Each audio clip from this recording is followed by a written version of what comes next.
Vamos abrir então a nossa conversa exibindo para os nossos espectadores o parágrafo 4º do artigo 57 da nossa Constituição Federal de 88. Abre aspas. Cada uma das casas reunir-se-á em sessões preparatórias a partir de 1º de fevereiro, no primeiro ano da legislatura, para a posse de seus membros e eleição das respectivas mesas para mandato de 2 anos, vedada a recondução para o mesmo cargo na eleição imediatamente subsequente. Fecha aspas. Casas aqui, minha gente, refere-se à Câmara dos Deputados e ao Senado Federal. Ontem à noite, como eu adiantei na abertura do... Como eu já adiantei na abertura do Morning, o STF barrou a possibilidade de reeleição dos presidentes dessas casas, o Rodrigo Maia e o Davi Alcolumbre. Gilmar Mendes, Dias Toffoli, Alexandre de Moraes e Ricardo Lewandowski votaram a favor da possibilidade. O Cássio Nunes Marques também acompanhou o voto do Gilmar, que é o relator, mas ressalvou que a recondução é possível uma única vez, independentemente de se dentro da mesma legislatura ou não, desde que o parlamentar esteja em seu segundo mandato. Na prática, o voto do ministro indicado pelo presidente Jair Bolsonaro favoreceria apenas o comandante do Senado, eleito em fevereiro de 2017. O Marco Aurélio Mello, Carmen Lúcia, Rosa Weber, Roberto Barroso, Edson Fachin e Luiz Fux votaram contra. Os 3 últimos tiveram seus votos registrados na noite de ontem, domingo. Enfim, por 6-5, gente, o STF decidiu não dar permissão para que Alcolumbre seja reeleito. No caso do Maia, o placar foi de 7-4. Zé Maria Trindade, eu começo por você. Se a Constituição diz o que diz, como é que surgiu essa discussão toda, Zé? Pois é, isso que me aflige, né? É o limite. Até onde vai um ministro do Supremo Tribunal Federal, o juiz, tomar decisão acima da lei? E aí eu me recorro aqui ao voto da ministra Rosa Weber. E ela diz com todas as letras aqui: a deslealdade ao texto constitucional caracteriza preocupante ofensa ao pacto da sociedade brasileira em torno do propósito de conferir força ativa aos compromissos assumidos ao plano constitucional. É um termo jurídico para dizer o seguinte: nós temos que ter vergonha na cara. É isso que quis dizer a ministra, né? Mas usou essas palavras, que são palavras jurídicas, para falar o seguinte: a Constituição, ou seja, o pacto constitucional, tem que ser obedecido. Paulo, eu vou me lembrar aqui de situações em que o Supremo faz questão de desconhecer. Já houve a apresentação e votação de uma emenda à Constituição em 2005, do então presidente do Senado, senador José Sarney, e na Câmara, Paulo Cunha. Foi uma articulação pesada. José Dirceu era como se fosse o primeiro-ministro do governo Lula, popular ali, bombado, saiu da Casa Civil para ir ao plenário da Câmara, tentar aprovar essa emenda e garantir a reeleição de Sarney e João Paulo Cunha. A emenda teve 303 votos, são necessários 308. Quando o Congresso, primeiro, o Congresso aí assumiu que para fazer mudança era preciso uma emenda à Constituição, tanto que foi apresentada. Quando o plenário nega, é um voto, o não exercício de mudança é uma confirmação do texto legal existente. Então, isso, para mim, é sólido e mostra claramente que não tem debate. Me assusta esses ministros que votaram assim. Plano político. O presidente Jair Bolsonaro se sente aliviado pela não reeleição de Davi Alcolumbre, aliás, de Rodrigo Maia, mas torcia por Davi Alcolumbre. É o voto coincidente ali de Nunes Marques, o novo ministro indicado pelo presidente Jair Bolsonaro. Reeleição do Davi e não do Rodrigo Maia. Mas o certo é o seguinte: está definido e quem quiser mudar essa situação terá que apresentar uma emenda à Constituição que vai na contramão da história. É um momento em que todos querem retirar a reeleição para prefeitos, governadores e presidente da República. Boa, Zé. Joel, me conta uma coisa. Quem é que estava interessado na reeleição do Maia e do Alcolumbre, hein? Olha, pelo que eu acompanhei, Paulo, o principal interessado era o próprio Alcolumbre, estava tentando viabilizar essa reeleição.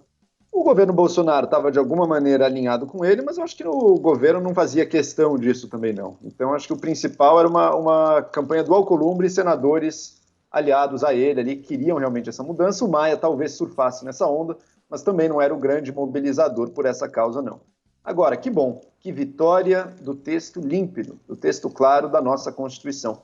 Eu ressalto aqui o voto do meu ministro favorito, o Barroso, em que ele traz ali, ele é alguém que defende que a Constituição, e é claro que ela é também um texto vivo, também um texto que você vai interpretá-lo e ele vai ter que ser adaptado também às vicissitudes, às mudanças, aos valores da sociedade.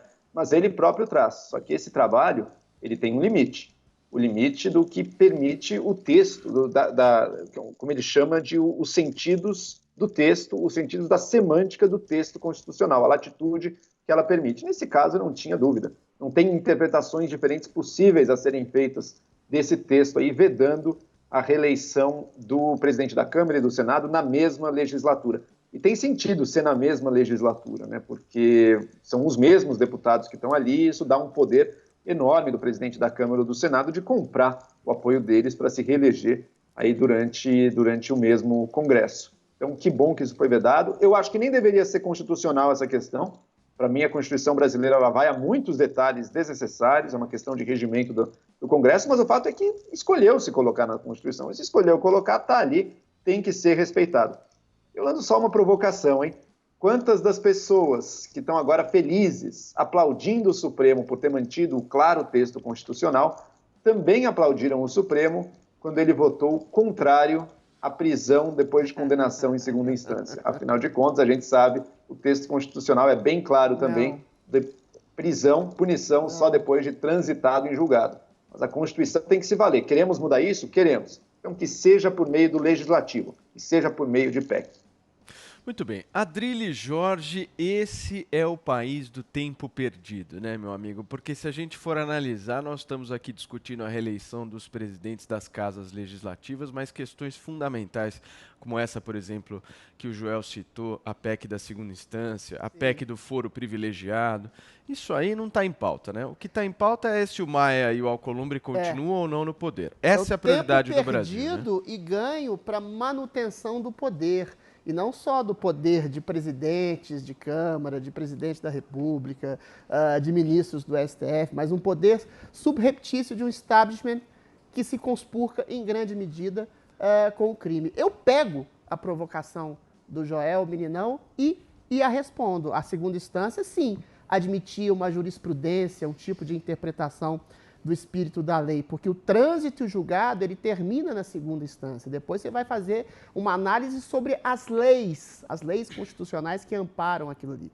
Ele já é julgado sumariamente em segunda, já é em primeira, a segunda só confirma. Então, essa interpretação cabe. Não caberia num texto tão claro, quando diz que é vedada a eleição subsequente de um mandato. Ou seja, agora, a pergunta que a gente tem que fazer é a quem interessa a manutenção do poder de um Rodrigo Maia, né? Se a gente pega Lewandowski, Gilmar Mendes e os outros dois, eles são, de alguma forma, alinhados a esse tipo de premissa legislativa de um governo mais parlamentarista e tem uma antipatia visceral em relação ao governo Bolsonaro. E todo mundo sabe que o Maia é, em grande medida, desafeto desse governo, né? E rasgar a Constituição não é a primeira vez que fazem, né? O Lewandowski, eu lembro aqui exatamente que ele rasgou não só a Constituição, como o texto, claro, em português, que falava que uma pessoa impeachmentada, um presidente impeachmentado, perderia necessariamente os seus direitos políticos e preservou os direitos políticos da dona Dilma Rousseff. Felizmente, o povo revogou a Constituição e relegou a Dilma Rousseff a uma eleição catastrófica em que ela ficou em quarto ou quinto lugar em Minas Gerais e foi expulsa da vida política pelo povo que fez valer a Constituição, né? Ficam claras, eu acho para a população perceber quem vai contra exatamente a regra clara, o português claro, a Constituição clara, quem quer exatamente se arvorar em uma espécie de monarca da Constituição sob subterfúgio de um tipo de relativismo espúrio que interpreta ao bel prazer regras que são absolutamente objetivas na Constituição. São eles Gilmar Mendes, Ricardo Lewandowski, ou seja, outros dois, o Marques, que ficou em cima do muro, que fazem com que a Constituição não seja cumprida e que seja cumprida algum tipo de vontade casuística, circunstancial, objetiva e subjetiva daquele que quer rasgar a Constituição em nome do seu interesse particular. Venceu a democracia, mas como você bem disse, Paulo, venceu a Constituição, mas venceu em cima de uma questiúncula que não deveria sequer ser debatida. É importante notar o mérito do deputado Roberto Jefferson, que levantou essa questão, senão passaria por debaixo do tapete, de pessoas como o senhor Rodrigo Maia e Davi Alcolumbre, que querem, sim, usurpar o direito constitucional em nome de um golpe de permanência no poder. O pior tipo de golpe é aquele que não é institucionalmente claro, mas é aquele que passa ao largo da possibilidade da ignorância popular das pessoas, que deixam as pessoas se locupletarem no poder, como ocorreu na Venezuela, por exemplo, em que o mandato é outorgado ao máximo. É isso que queriam fazer Davi Alcolumbre, é isso que queria fazer Rodrigo Maia e é isso que queriam fazer os 4 ministros que tentaram rasgar a Constituição em nome da manutenção do poder dessas duas personagens. Não, Adriles, a gente leu aqui o parágrafo claro, 4º do artigo 57, claro. o placar deveria ter sido 11-0. Exatamente. Estamos falando aqui de um placar de 6-5, devia ter sido 11-0.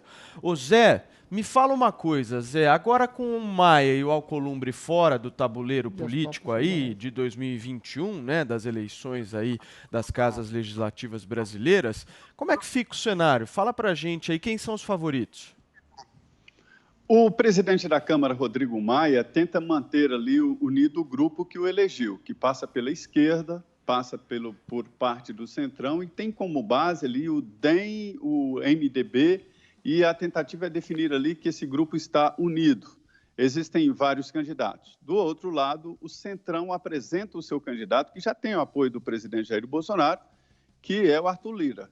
Ele tem problemas jurídicos, processos e tal, mas ele é o nome forte do momento. E aí o Rodrigo Maia está tentando minar exatamente a apresentação de um nome que esteja preservado e que seja desse grupo do centro, mas com apoio da esquerda. E aí a divisão, né, das mesas diretoras da Câmara e Senado podem definir ali um acordo entre esses partidos, entre DEM, MDB, o PP e esses partidos maiores. Então, na Câmara, o Arthur Lira é o preferido do momento, mas o deputado Rodrigo Maia vai tentar eleger um sucessor aí que continue nesta linha de independência. No Senado Federal, esta insistência do Davi Alcolumbre, e o Adriles disse muito bem, se não fosse o Roberto Jefferson levantar essa bola, e ele arriscou muito, porque ele deu força ao grupo que queria ficar, né? Haveria candidatura. Então, por isso mesmo, isso inibiu o lançamento de candidaturas no Senado Federal. Hoje já estão iniciando ali trabalhos para tentar um substituto do grupo do Davi Alcolumbre, ou seja, ligado ao DEM. Tá aí, Zé Maria Trindade participando do Morning Show conosco nesta segunda-feira. Zé, muito obrigado mais uma vez e a gente se vê amanhã. Muito bem, é isso aí. Até amanhã. Obrigado. Valeu, Zé.